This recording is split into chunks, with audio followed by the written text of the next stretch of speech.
Good morning, good morning, good morning. Welcome to Speak on the Show. I am your boy, R.W. Coolins.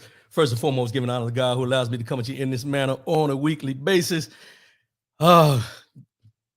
the end of the week, y'all. Saturday morning, 10 a.m. Eastern, 7 a.m. Pacific. That's what we do here every Saturday morning here on Speak on the Show. Let's get these four ballads out the way. R.W. Coolins over all social media platforms. You can go there, search, find, share, do what you do with all the other people that you may view and you may watch. Not trying to be greedy, just share a little bit. Call in number. Phone lines will be open the whole show, 844-904-2665. That's 844-904-2665. No matter what the situation is, let your voice be heard. All we ask is say what you mean what you say if you call in. Also, there's a link in the description on the Facebook page where if you want to come in virtually, ask a question, you can do that. The link is there.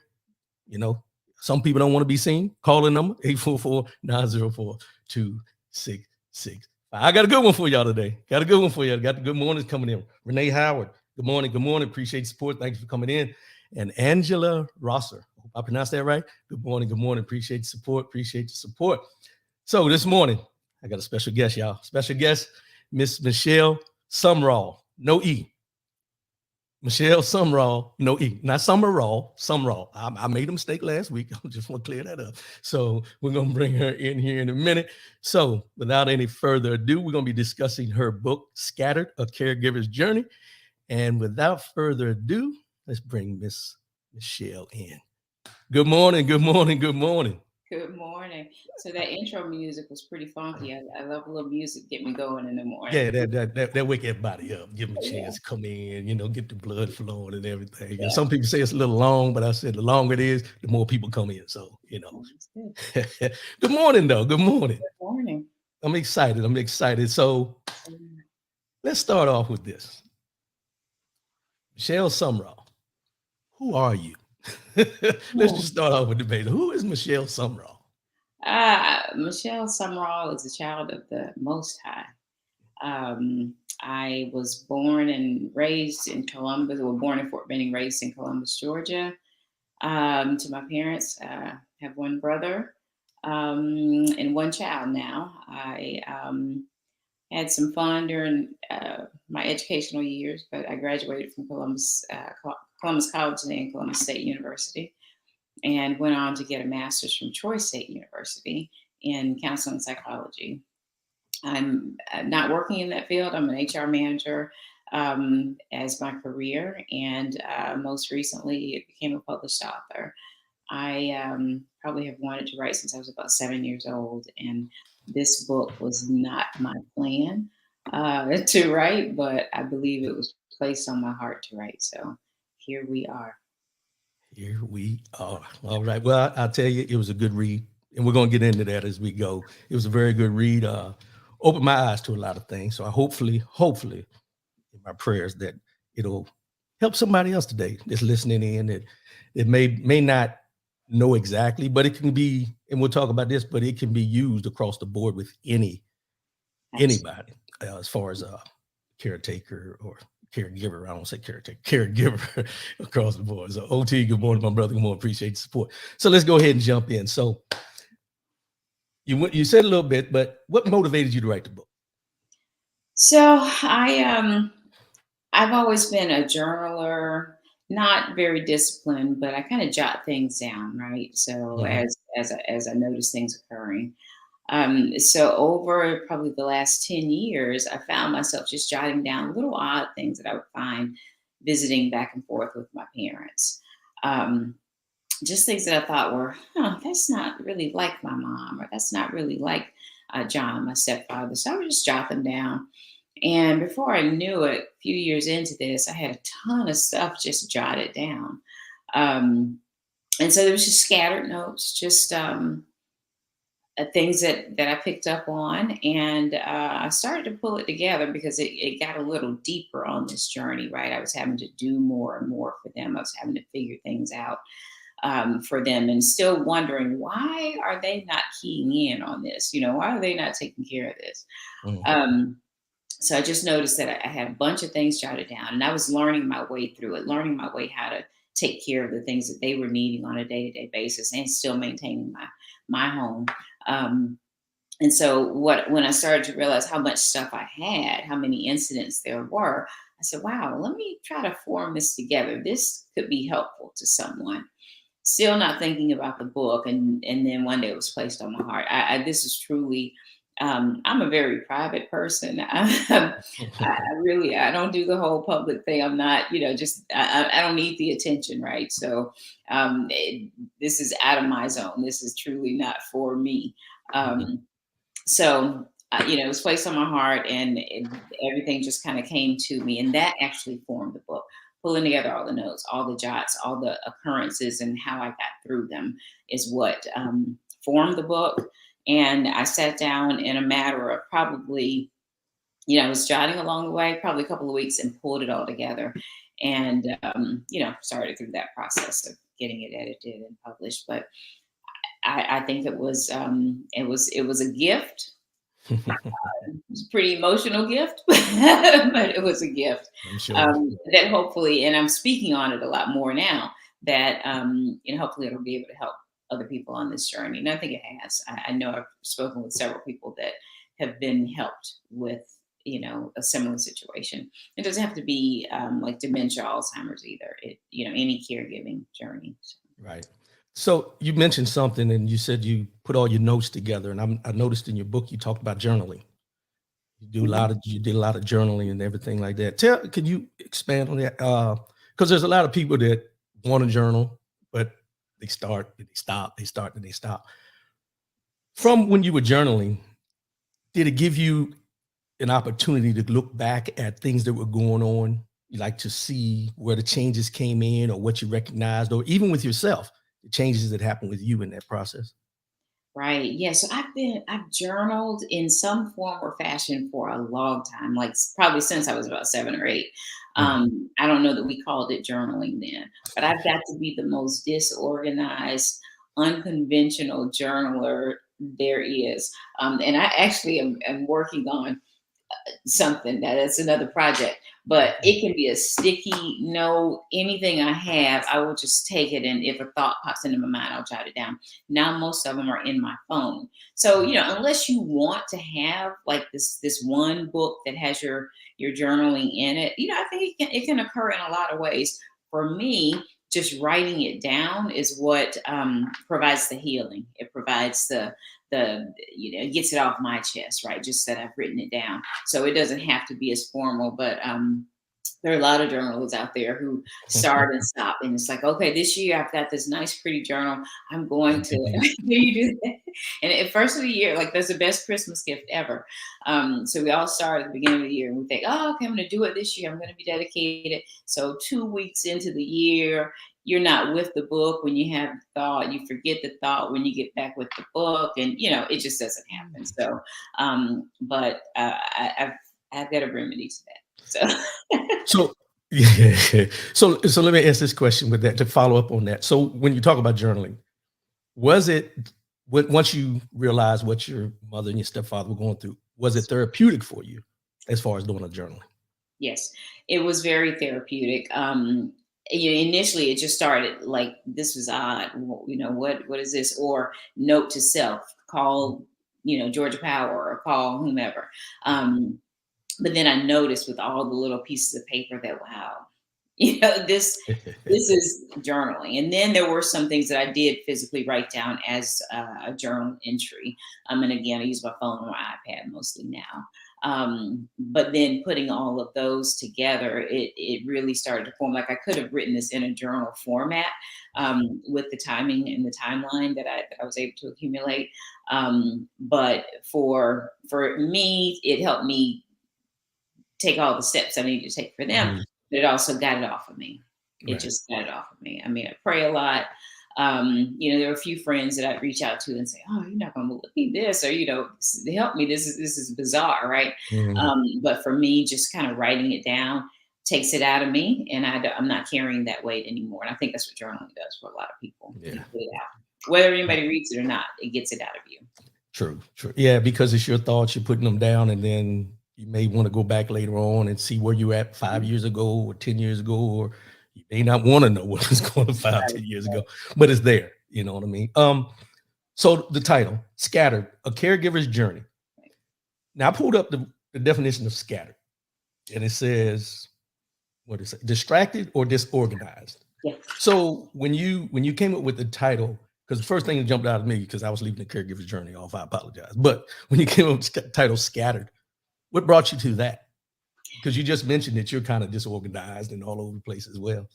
Yeah, so that's how my journaling is. It's really disorganized. I mean the journaling, I'm sorry. It's on whatever piece of paper I can get to the soonest. So that was scattered. And then as I was going through incidents or what I call cues or clues, just oddities, when I was going through those, it's like, there's a thought over here that, wow, this happened. And then there's another one that happened. Were they connected? Right. I didn't see them as connected at the time. They were just scattered thoughts that I would have, wondering how that all fit into my parents' journey and my journey with my parents. So it was scattered in the sense that my notes were everywhere. And it's also scattered in the sense that these thoughts would just kind of pop into my head, just randomly. So that's where I got scattered from. And I actually did put that same definition in the beginning of the book, because it's like, why scattered? But things don't occur in order. And we'll talk a little bit more about that. Things don't occur in the order that you would expect them to, right? Ideally, we see our parents aging, or we see someone, who's going through this illness. And then we'll notice it. We'll get them the help they need. We'll take care of the things that need to be taken care of. It doesn't happen that way, though. Especially when you're emotionally attached to it. It doesn't happen that way. Yeah. Now there was a part in your book where you said you broke down caregiving, and you said caregiving is a matter of heart and compassion. It is one of the most selfless, noble, and rewarding acts of a human being can take to help a loved one who is suffering from illness or disease. It is also stressful and challenging and can lead to depression, anger, denial, and frustration. So when I read that, I thought about, and I'm not going to put his name out, but a friend of mine who was a caregiver for his mom. And he was telling me that people was, when people would approach him, they would always say, "Oh, the sacrifices you're making, the sacrifices you're making."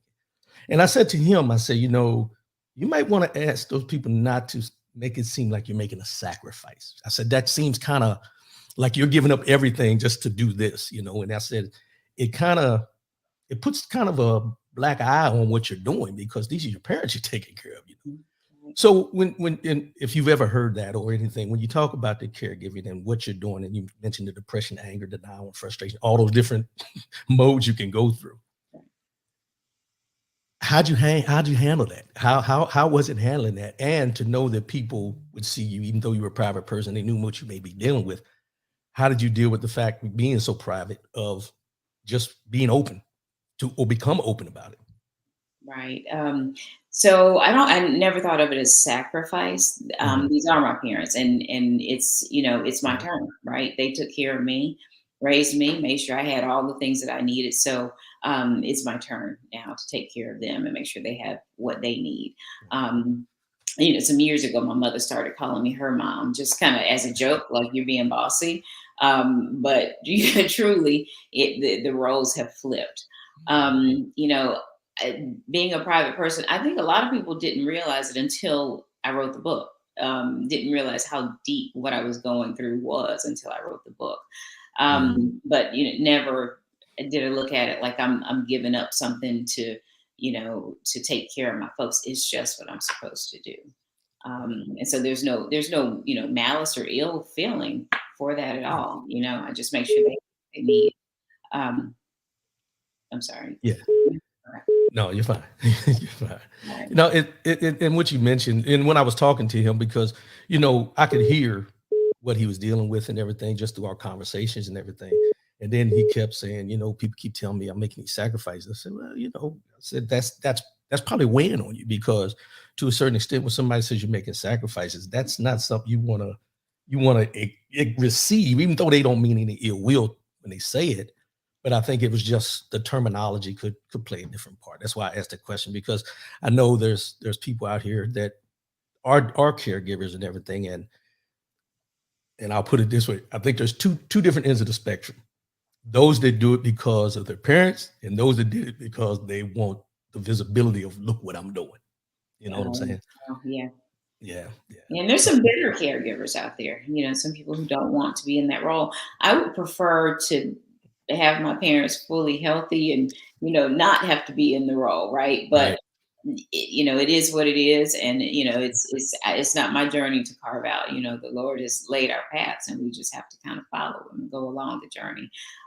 But sure, I would rather them be fine, but they're not. So hey, I'm here, Yeah. and I have to keep myself fine so I can take care of them and what they need. Yeah, keep some sense of normalcy, and we're gonna get into that a little later on when we talk, because I know the differences of dementia and Alzheimer's, and I know you may know, but for the people who may not know, because I didn't know the difference. What's the difference between dementia and the difference between Alzheimer's? Yeah, so they're both neurocognitive Right. disorders.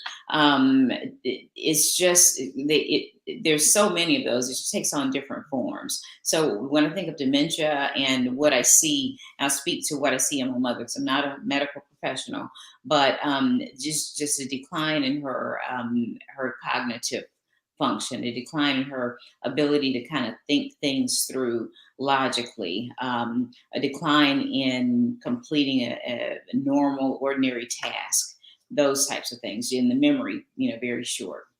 With my stepfather, I think we've kind of stepped into maybe some Lewy body Alzheimer's. So he has lost some physical function as Mm. well. He's lost most of his physical function. He barely keeps his eyes open.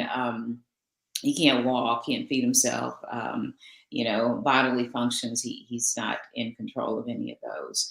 But we noticed the gradual decline, and his was far more rapid than my mother's. So it started with the memory, and then it went to he had hallucinations, which kind of brings in your Alzheimer's and your Lewy bodies and other forms of neurocognitive disorders. So um, that's how I noticed and what the differences were between them. My mother still walks, still talks, still gets around, but she needs help with quite a few things, quite a few of her Mhm. daily functions. So. Yeah, and with all that, you're still doing an everyday 9 to 5, all your other titles and everything like that. So did the balance, let's talk about balance for a minute, because a lot of people don't like to use the word balance, but when you talk about the balance of taking care of, your parents, being a caregiver for them, and as well as a mother, and what your aspirations are as an author, life coach, all the different titles you wear. How do you do Yeah. So initially, initially, I it? was it was wild, because I live in Macon. My parents live in Mm, Columbus. So literally at the drop of a dime, I would have to hop up and run to Columbus to see what was going on. It was easier in the summer. My daughter was out of school, so we could just load up the car and go. But during school, I really had to plan and organize.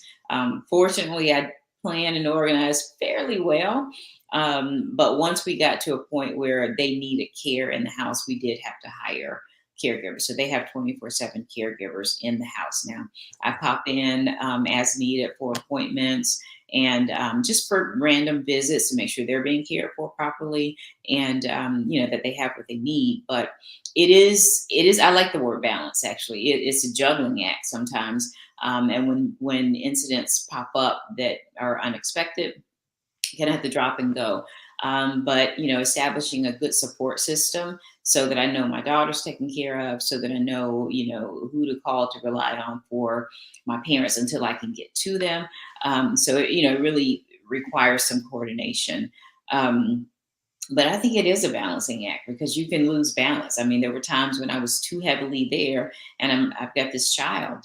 She's 15 now. This started about 10 years ago. So we first started when I traced it back. I didn't know it then, but when I mhm. traced it back, she was about 5, 6 when things Wow. started to be odd, right? So, I finding that balance and being very prevalent in her life was critical. Yeah. So bringing to something I seen in the book when you talk about your daughter and the relationship she had with your stepfather. Mhm.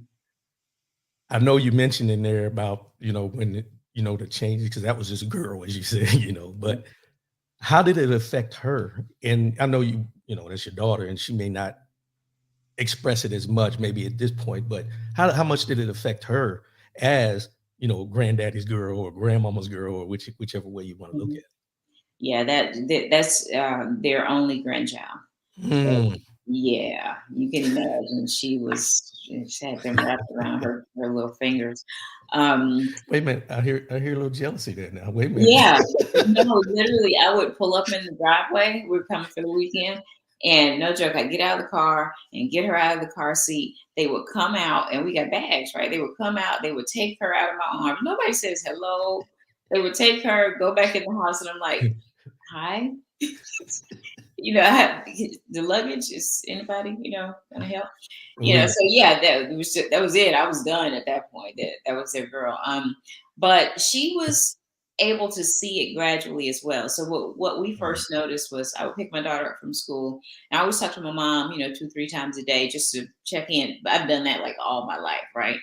So mm, after school, the check in was to see how Alicia's day was. And my mom would ask her, and then what we started to notice was it was the same questions every day. And if Alicia was telling her something different other than oh, it was good, if she had something different to tell, then my mom was a little disconnected to the story, right? mm, So it was like she was on this starting this decline in being able to have those conversations. It was mm. always the same thing, no matter what Alicia's answer was. The next question was the same next question. So she started to notice that, and I think she kind of disengaged a little bit from those conversations. Like she'd say, "Yeah, it was good, it was fine." The older she got now, that teenager. Oof. Um, but the older she got, so she disengaged. But she has been a really strong caregiver. She's Oh, amazingly. I can run to the store and she can be there with my parents and know what to do. So wow. she's kind of grown up in that.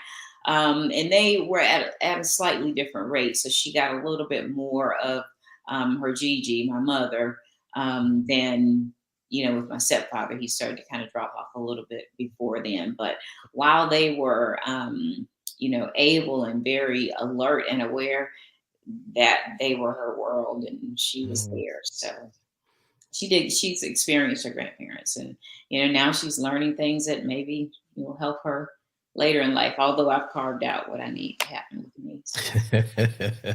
Well, we gonna work on that little Yeah. bit of jealousy and everything there about those reactions.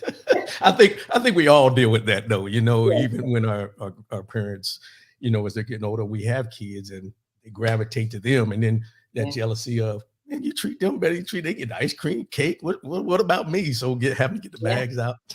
Ride the bike in the house. I'm like, who are these people? Yeah. Oh, Like, what are you doing? mine ain't going that far. You ain't riding no back now.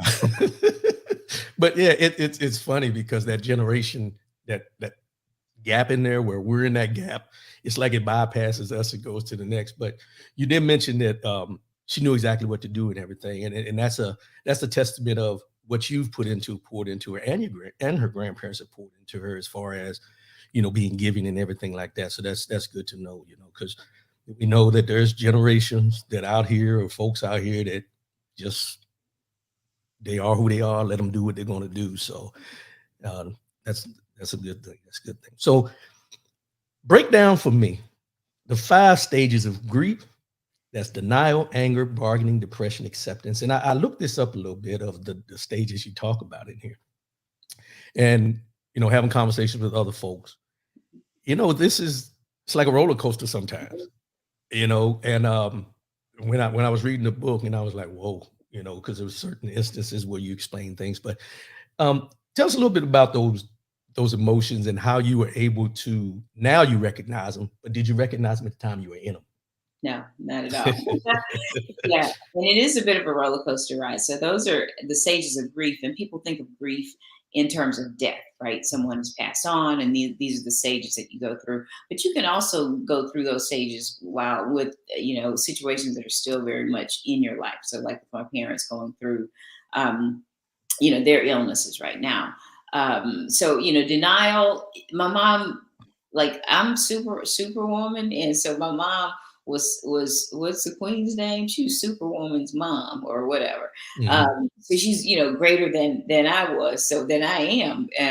So I never could see that she was getting weak or see that she was falling down, and she was right before my eyes. But I denied all that. Oh, she's just got her mind on something else. Never my mom, right? And same thing with my stepfather. He's just always been kind of quiet, and he'll say what he has to say, but he's pretty much done with it. But denying that, he's sleeping more, he's sitting more, he's not engaging in conversations, just like, oh, he's just doing his thing. So totally denying this from the start, and then when we started to get the health care that they needed, still kind of in denial, especially with him. He was he's a recovering alcoholic. And I think he might have fallen off the wagon a little bit, and that is one of the things that can kind of prompt you to fall into the battle and struggles with dementia and Alzheimer's. So just totally denying, telling his doctor, "Oh no, he hasn't had a drink in 20 years. He's good." She was like, I don't think so. you know. So I, in denial about that. Um, then you get angry about it. Like, what's going on? Why didn't I know? My mom hid things from us all, right? She kind of covered up for him when his journey started. So we didn't know what was going on with him. We relied on her to tell us, because I'm thinking she's still, all there, which she probably was not. So we had the I was a little bit angry about that. Like, why haven't you just told me? We could fix things if you just tell us.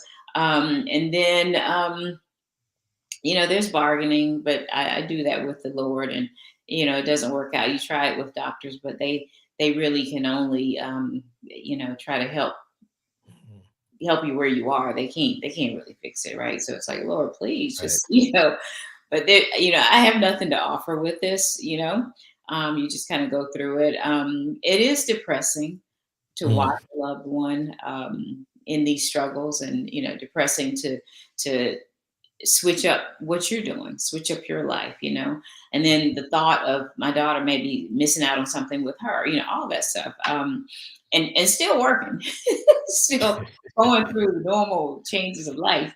Mm. And finally, though, I did accept it. That doesn't mean I haven't dropped back into any of the other stages, because at any point, you can go from denial to anger to depression, to bargaining, back to denial about different aspects of it. So you can float in and out of any of those stages at any given time. And same Mhm. thing if a loved one does pass on, you can still float through those stages. It doesn't have to be in order. So there was Yeah. an episode of Monk. I don't know if I'm the only Monk person on the call where Monk goes through those stages of grief, but with his disorder, he was going through them like every 2 minutes, and it was so they made it comical. It was very funny the way they played it out, but it's like, yeah, it's very true. It can happen, in and out of order. So Yeah. And when you talk about that, those 5 stages, I think there's what people don't realize. We talk about this when it comes to, like you said, death or health or anything like that. But a lot of those stages we deal with on a daily, and we don't recognize it because we're so far in it.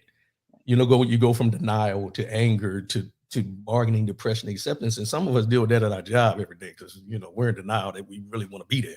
you know, and it just flows from there, and that's why I pulled those 5 out because I think it's more recognized when we're dealing with, from a caregiver standpoint, or when we're dealing with grief or someone passing away, more than we do that these are emotions that we deal with daily, but we just don't look at it in that manner.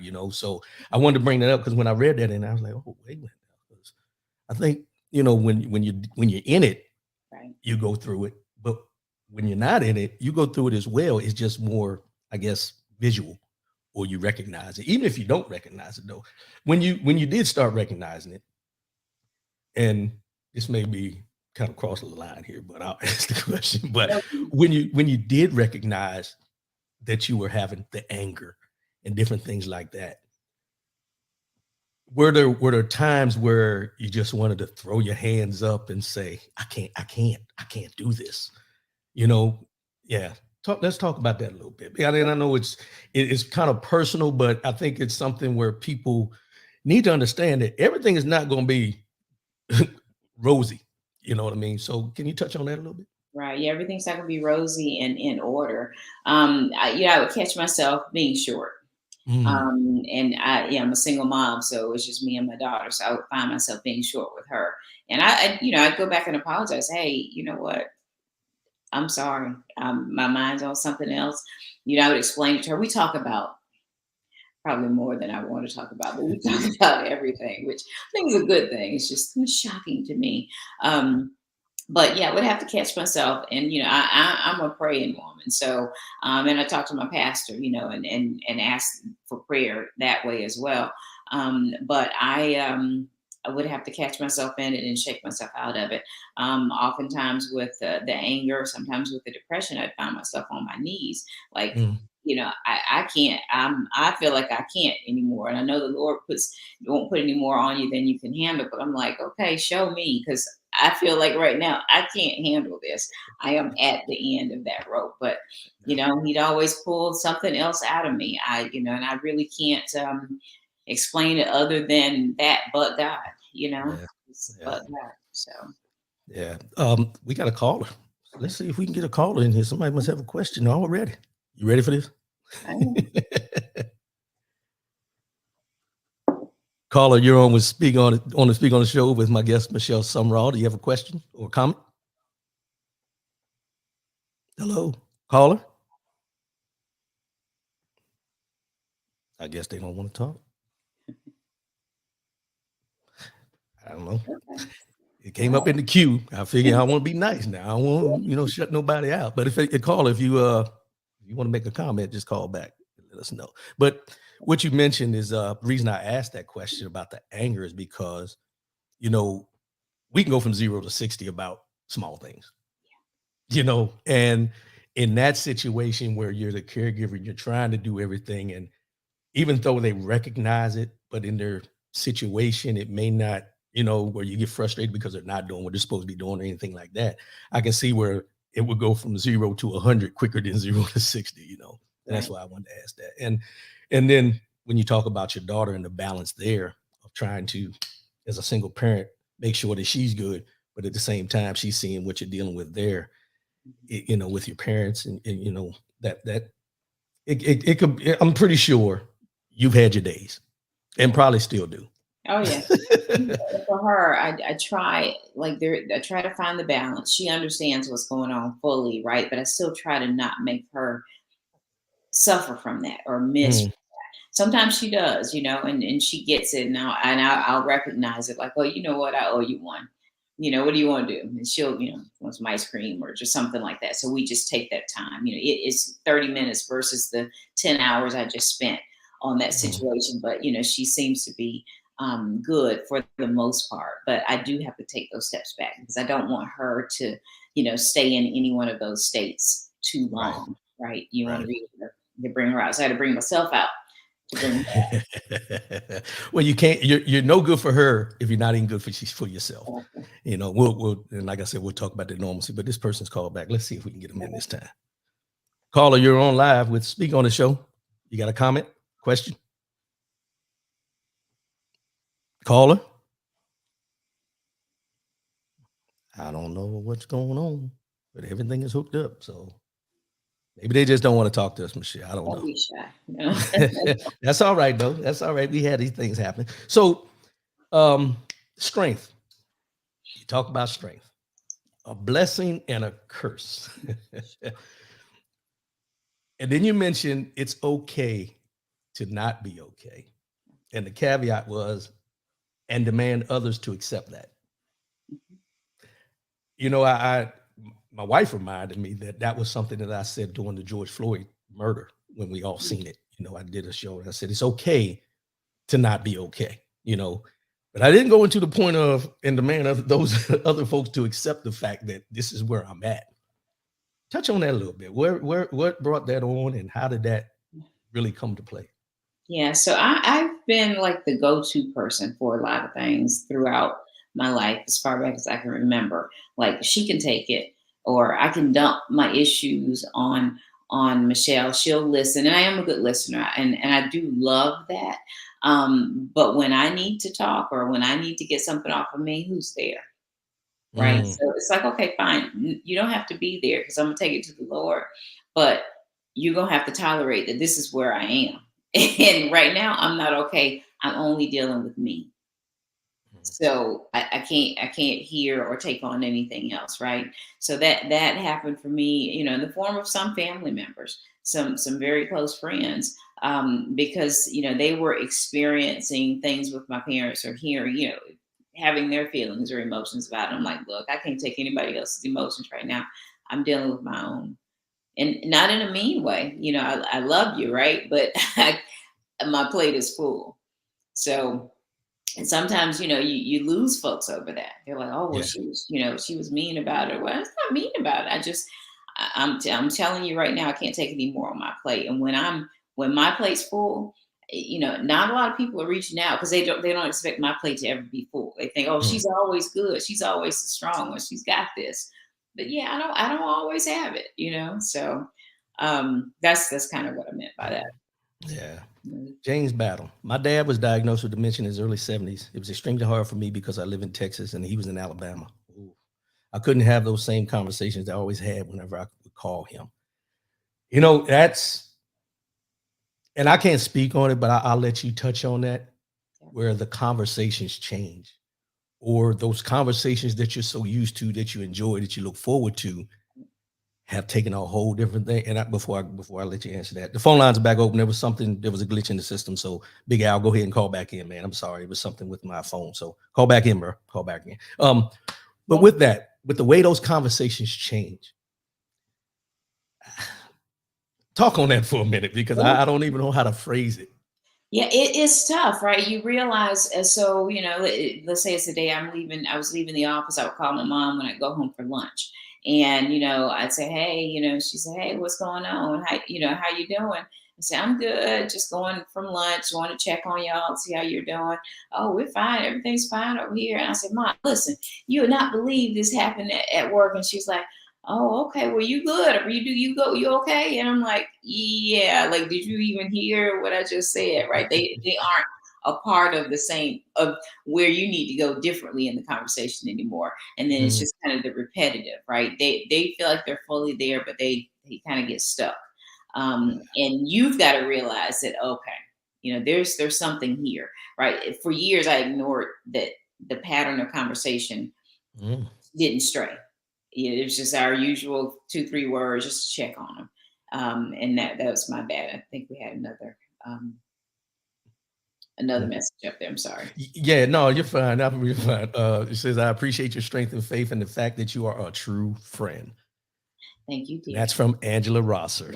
Yeah. Good friend of mine. Oh, yeah. We're all friends now. A Hey, good, hey, Angela. prayer warrior for me. Yeah, Yeah. yeah. I think Big Al's in. Let's get him in here real quick. I'm sorry. That was my part. I'm a one-man operation here. Caller, you're on you're on the line with Speak on the Show. You got a comment? Oh, Good morning, y'all. what's going on, man? Sorry about that, bro. What's going on? Good morning, Colorado School. Columbus, Georgia. Anyway, that's my classmate, y'all. Anyway, her book was like a guide. It was step by step, exactly what I needed. I find myself in the depression and anger mode a lot. It is very hard to access services or do stuff when you're working full time like I do. She's working full time, but I'm in a truck all day, and I put a lot on my sister. And I feel bad about that, but she has just been irreplaceable. This is very difficult to manage when you watch someone, not be who they used to be anymore. And my mother's in the argumentative resistance stage right now. So that's with us, and everything is I don't want to do that or no or denial, and then I have one of my sisters that's in denial, so she's not helping us at all. So it's just me and my sister and my other sister that lives out of state is doing all of this. But I appreciate you, Michelle. It has been a big help. It's been a big help, and I'm gonna hang up and listen. No, I'm glad it's been able to help you, and it is difficult for those who are able to help out, and those who are not for whatever reason, whether they're physically not there or they have not accepted it, and they've got to get to that point on their own. But it is hard on the ones who are there who have accepted it. Yeah. Let me ask this because and I don't want to use it specific, but he did call in, so I want to touch on this with our friend Big Al, as we call him. There's certain people that you can reach out to and have these discussions about what you're dealing with. And then there's some that you're hesitant. How did you balance that? Because, I know, me and Big Al have conversations and we talk about these things, and I'm not dealing with it. I don't know what he's dealing with, but sometimes it's just being able to listen and try not to understand, but try to be there. How does that, and how did that help you, as far as what you were dealing with at the time and what you're still dealing with at the time? Right. With let me understand who I reach out to. As a caregiver, those people that you could talk to, and how did you balance of who you wanted to open up to, who you didn't want to open up to, all those things, because I know it's emotional, because if we consider people friends, we want to be able to lean on them.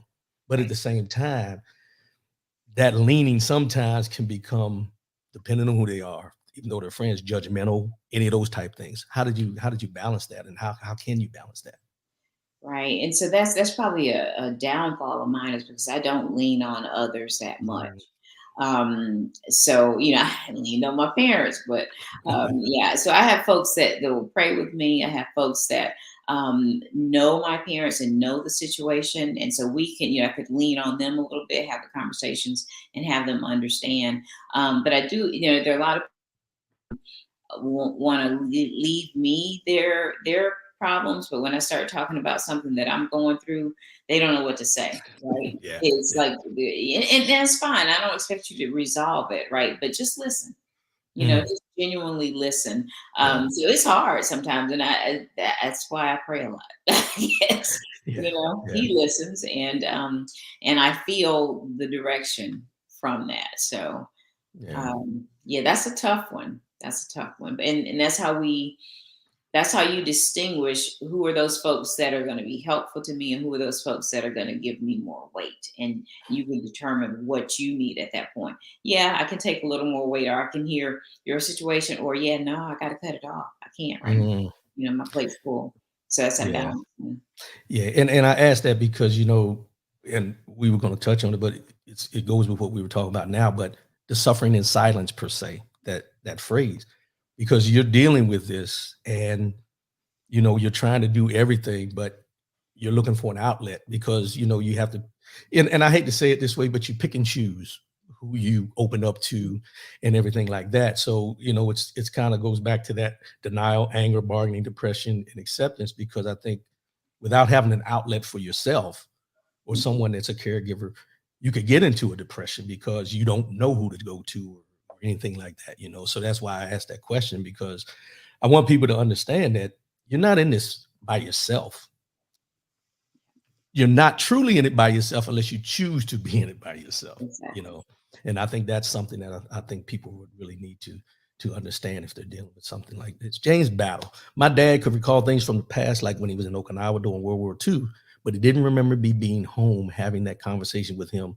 So it really affected me in a way that I can't even explain. Oh wow, Hmm. yeah, yeah. And I remember your stepfather was military, right? Yes.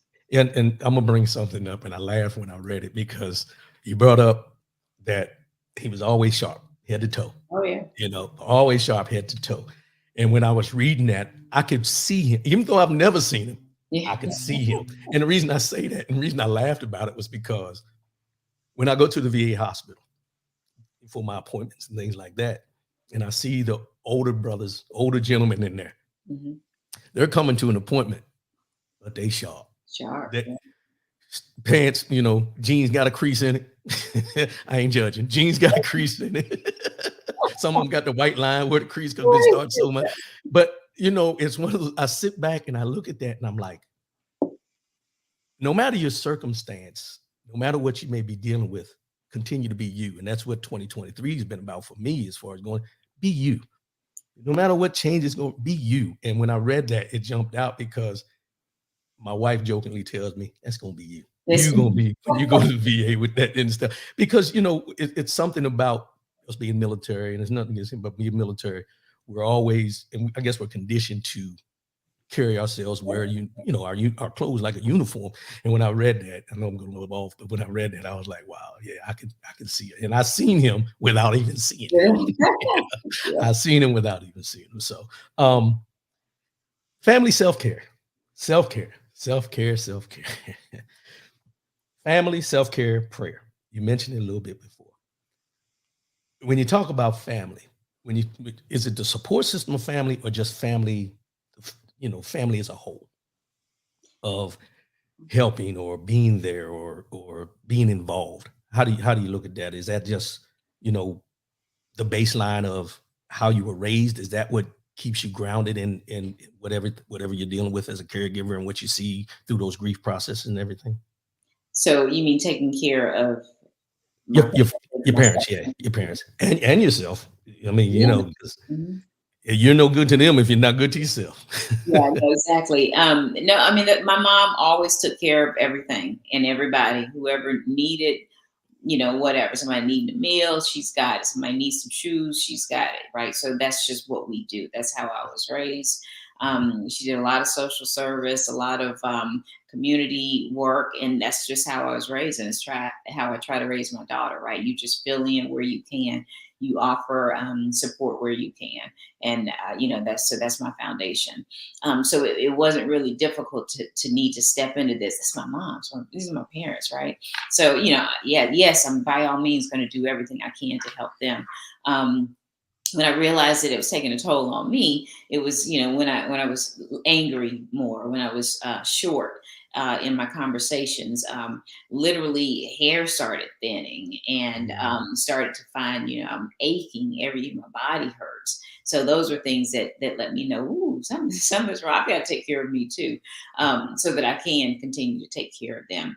But we often forget that, right? We're so indoctrinated into taking care of our loved ones. So say that's been going on for years, and then we not listen to our own bodies, and then we find ourselves sick at the end of it, right? And then you just lost a big chunk of, a life that you could be living. So I'm really, really keenly focused on trying to manage both, right? Not to go too far one way.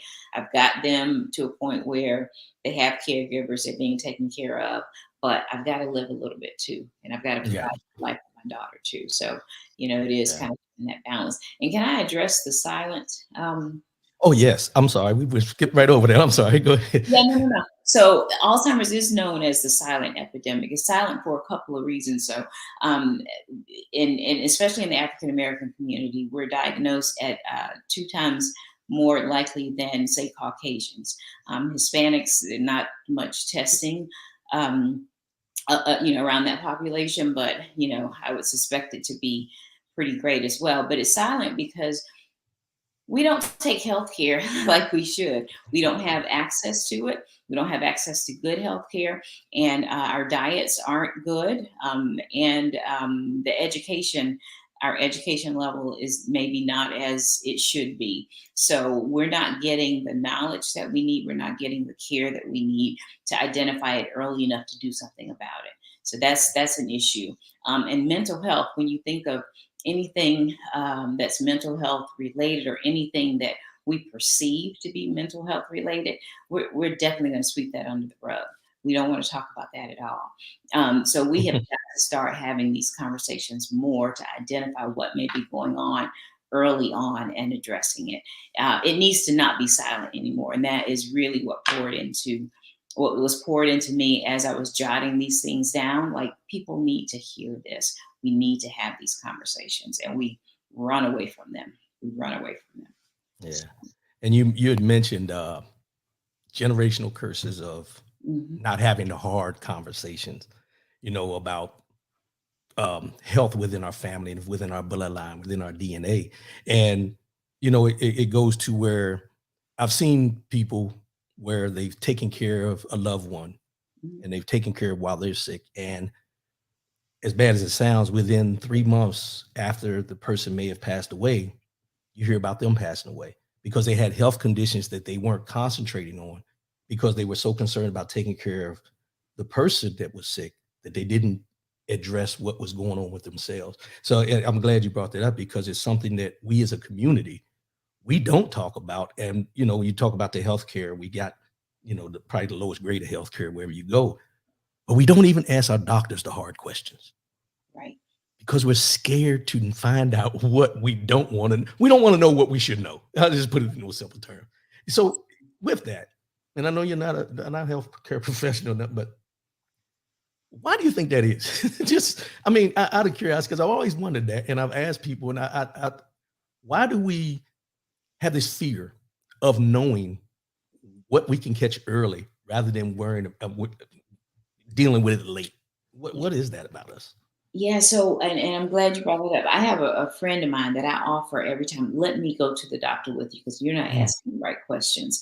We put doctors in this place, right? That oh, we can't converse with them. Yeah, I'm gonna talk to you. I'm gonna ask you what I need to know. And you're gonna break it down all the way down for me to understand it. And if you don't, I'm gonna ask you again until I get an understanding. But a lot of us fear doing that. We hold doctors in some esteem, like they can't be talked to. Yeah, they can. They can be talked to, and we need to break out of that. These doctors are, there to take care of us.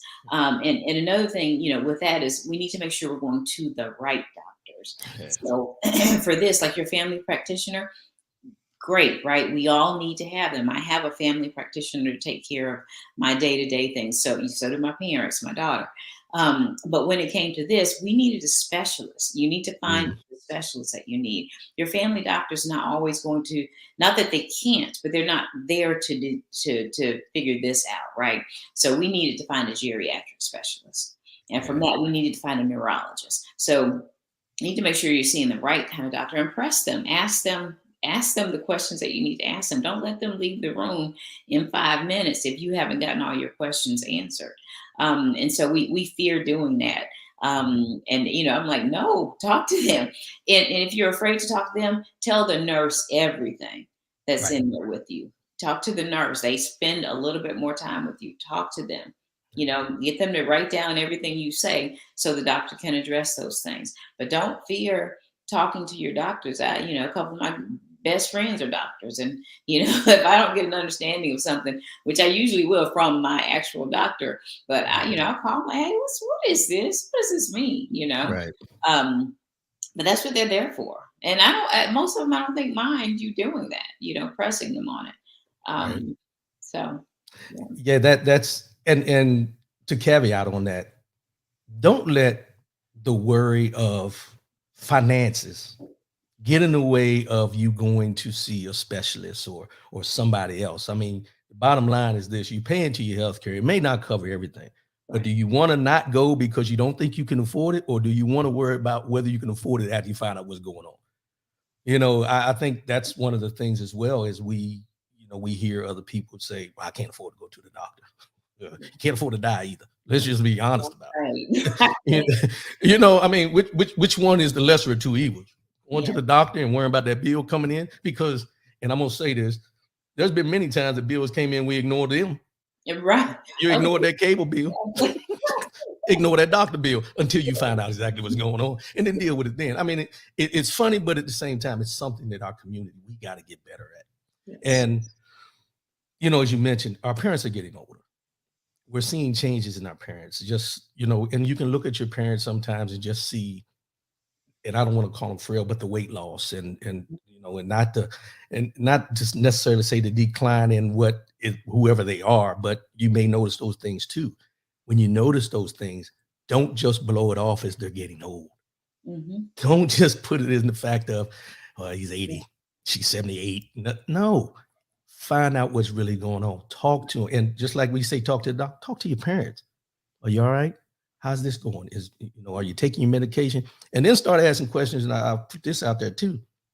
Just because a doctor gives you a prescription, find out what the side effects are to the prescription you're getting. Because we're so quick to say, oh, well, he gave me this, and nobody asks questions. Exactly. Nobody asks questions, and I think we need to get into that. But I know we went off a little bit. This is all about healthcare, so y'all bear with us on this. Therapy. Yes. Therapy. You're a strong proponent of therapy, right? I am. I have an master's in counseling psychology. Clinical mental health. So absolutely. So here's the thing, right? We are afraid of therapy. That's a community thing as well. We don't talk about those things in our closet. We don't talk about the stuff we sweep under the rug. And for me, like just getting it off my chest is enough. I can answer the questions. I've done the study, done the schoolwork. I can answer most of the questions, but sometimes I just need to get it out to a live body, not just my journal. But we fear that. We fear there's a stigma to that. Now, I'm really proud that it's coming around to not being such a stigma on mental health. We're seeing, and it was always there, but we're seeing it because of social media now that it's becoming more acceptable to get the help that you need. But there are therapists out there, there are life coaches out there.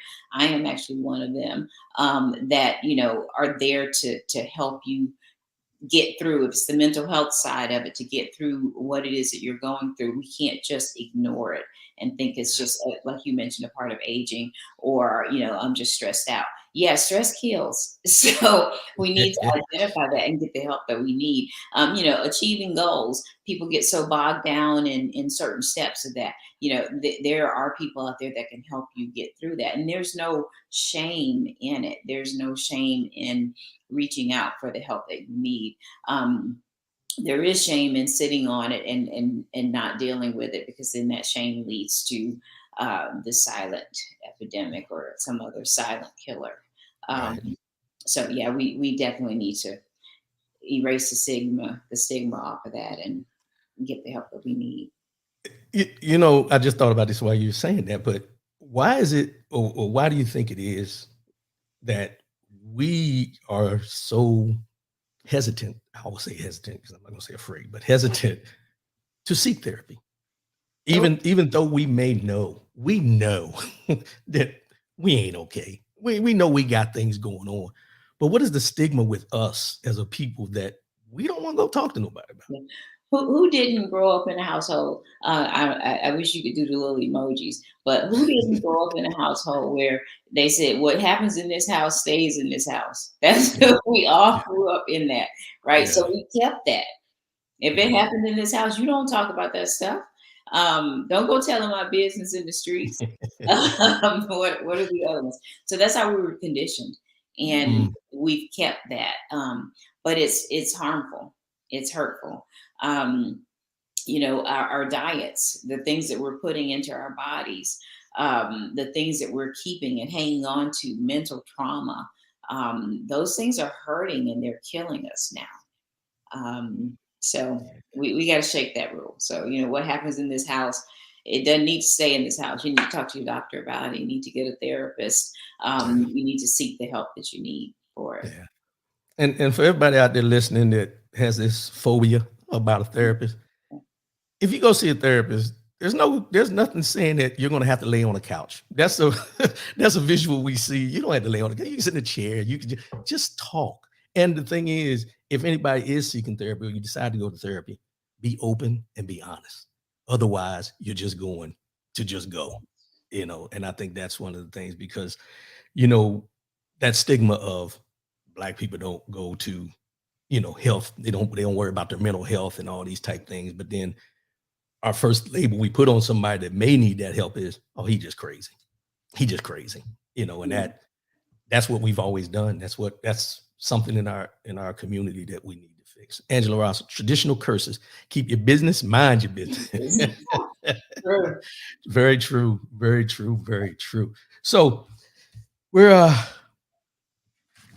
with your book, because I know we've been jumping around a lot, but I hope everybody's getting what we need to get out of this today. Because I I've read the book, so I'm trying not to put a whole lot out there. I want people to get the book.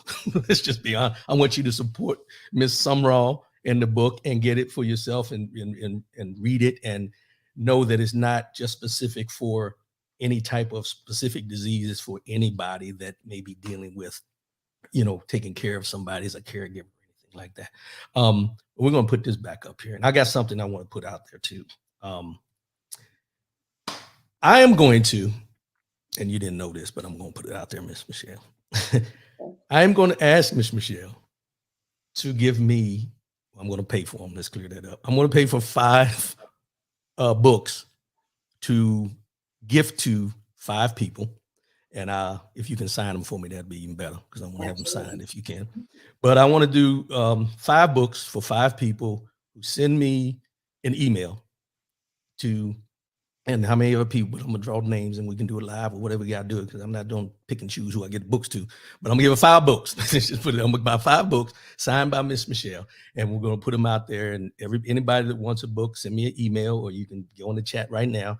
rwcoolins@yahoo.com. rwcoolins@yahoo.com. And we're gonna raffle off 5 autographed. I'm gonna say autographed, not signed, autographed books by Miss Michelle. That's what we're going to do. So I'll get with you after the show. We'll set that up for the shipping and all that. But 5 books, and once I get the names and everything, once I receive the books, I'll get the addresses and we'll be sending them out because I think it's a read that everyone should take the time to Thank read. you for that. So we're going to put that out there. So let's talk. I'm going to give you an opportunity to just free flow as far as what you think people should know about the book and about being a caregiver.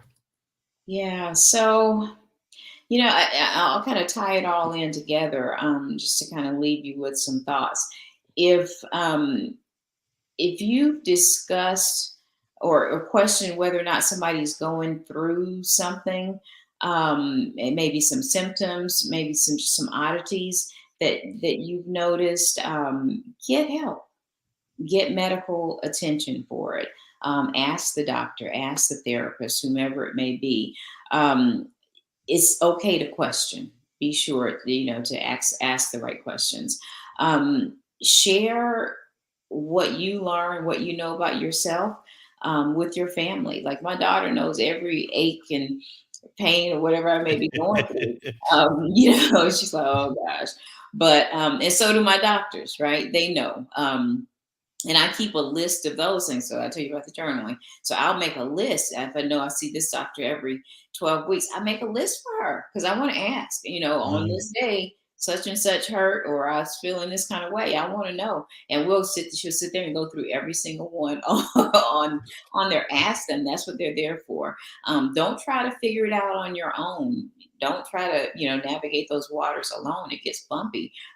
Get the help that you need. I can't stress that enough. Um, be persistent when you're talking to your providers.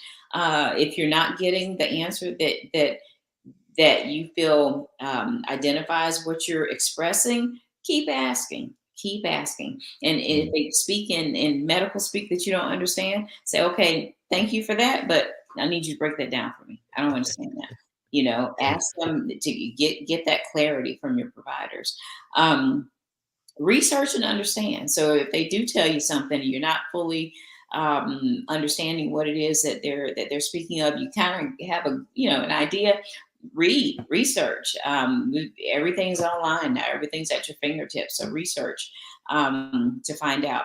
And there also are services that may be available. So whatever your situation is, if it's like Alzheimer's or dementia, there are websites and organizations that can give you a lot of information and a lot of resources. So utilize those resources that are available. And very important, get your affairs in order. I don't know why we don't have wills. You know what? I meant to touch on that, but go ahead because I think that's something that is something we forget about. Not that we forget, but sometimes we just don't think Don't about it, do like in this it. conversation. But go ahead. Yeah, I'm sorry. yeah. But definitely get your affairs in order. Get a will. Talk to those people who, like for my daughter, we have identified people that will take care of her should something happen to me. And I've also identified someone to take care of the finances associated with that. They may or may not be the same person, right? So make sure you let everybody know, hey, if something happens to me, and I've actually laid out like what I want for my home going. It's not gonna be that deep, right? Because I don't want you to put money in the ground with me. But identify that stuff, lay that out for your family. My daughter is like, oh gosh, I don't want to talk about this again. But she knows, right? Right. Um, and most important, self-care is vital. You cannot heal what you don't address.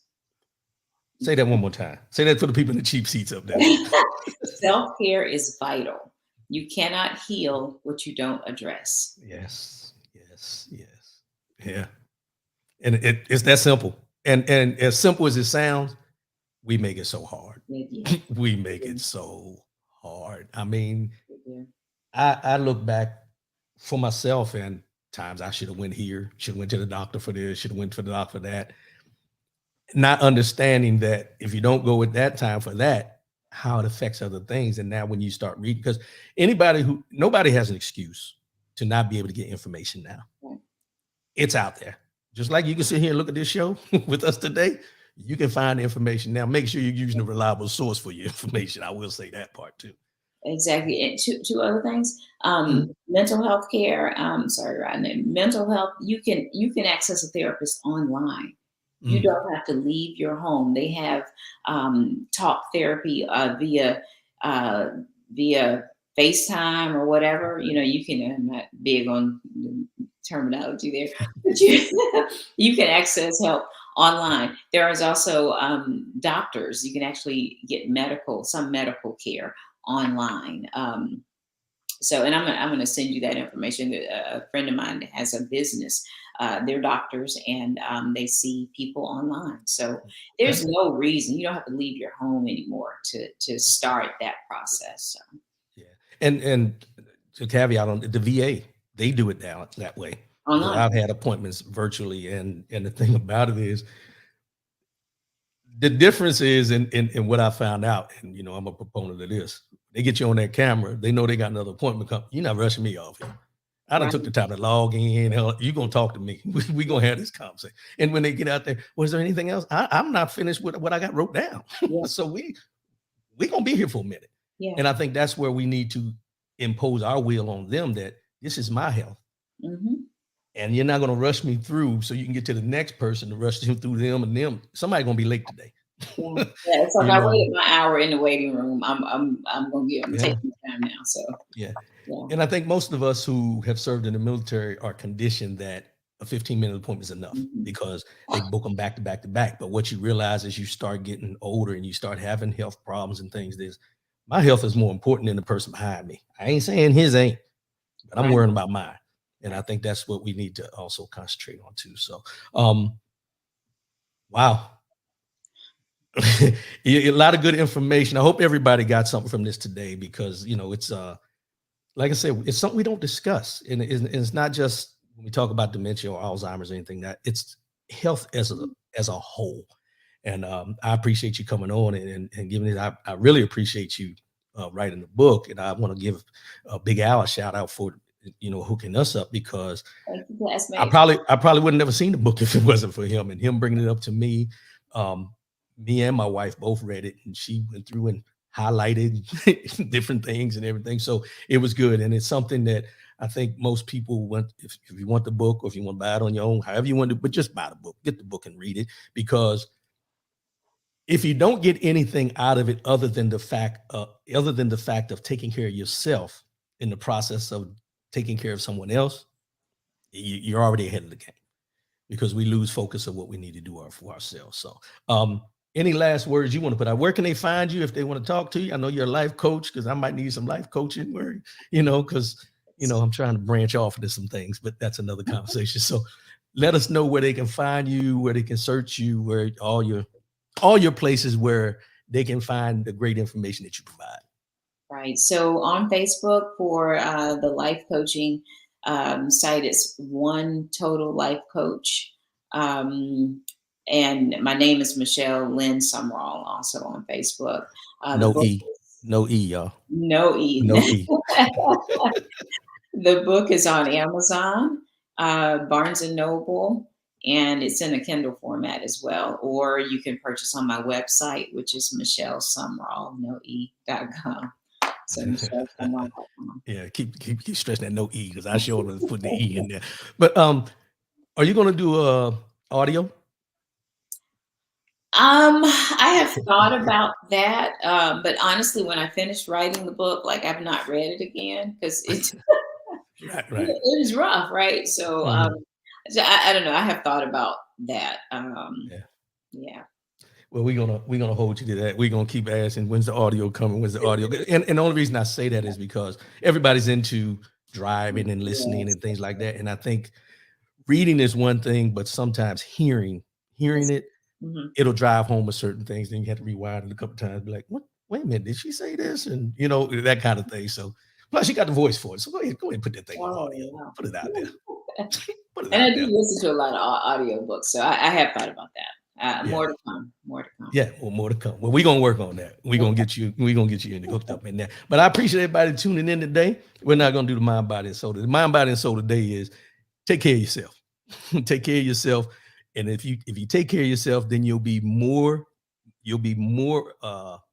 what's the word I'm looking for? You'll be better suited to take care of somebody else if you take care of yourself first. How's that? My shiro. Look at that. You got fan club out there. My shiro. Well, no, before we go, hold on once. I'm glad she said that. My shiro. You mentioned something in your book, and you mentioned it earlier, and I meant to go back. Mhm. I'm not Superwoman. I'm not Superwoman. Let's talk about it because you mentioned about you're not Superwoman. You had to take your cape off. What made you feel as though you had to be Superwoman for you to realize you weren't? Huh. I don't know. I kind of always felt like, with the struggles of life, whether it be at work, whether it be at home, we sometimes it just as African American women, you've got to jump higher, run faster, um, be able to kind of knock down walls that on a daily basis everybody doesn't have to be able to do. But then there's always that wall, and I met this wall with this journey that I couldn't knock down. I had to Mm. figure out how to wiggle my way around this journey.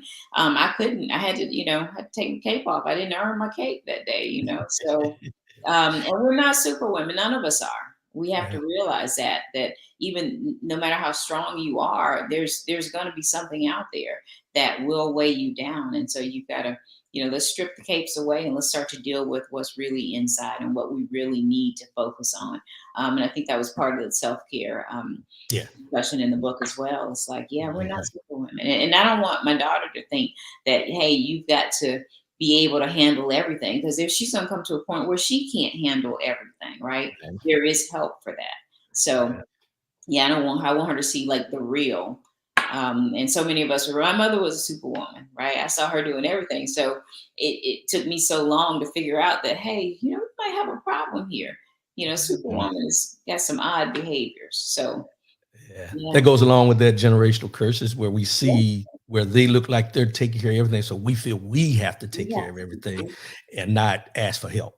Exactly. So I missed that in the beginning, but I'm glad I'm glad the she wrote comment came in, because it made me think about the Wonder Woman thing. So, but I appreciate you. I truly appreciate you. And I'm going to have you back again, because I want to talk about the therapy, life coaching, and all that on here. Absolutely. To put that out there as well. So, as I always say before we sign off, love yourself, love one another, keep your head up, and most definitely keep your faith in God. I appreciate everybody tuning in again today. Make sure you go and search for Michelle Sumrall, no E. Remember that. And we'll see y'all again next week. I appreciate you. Thanks again, Michelle. Thank you. All righty.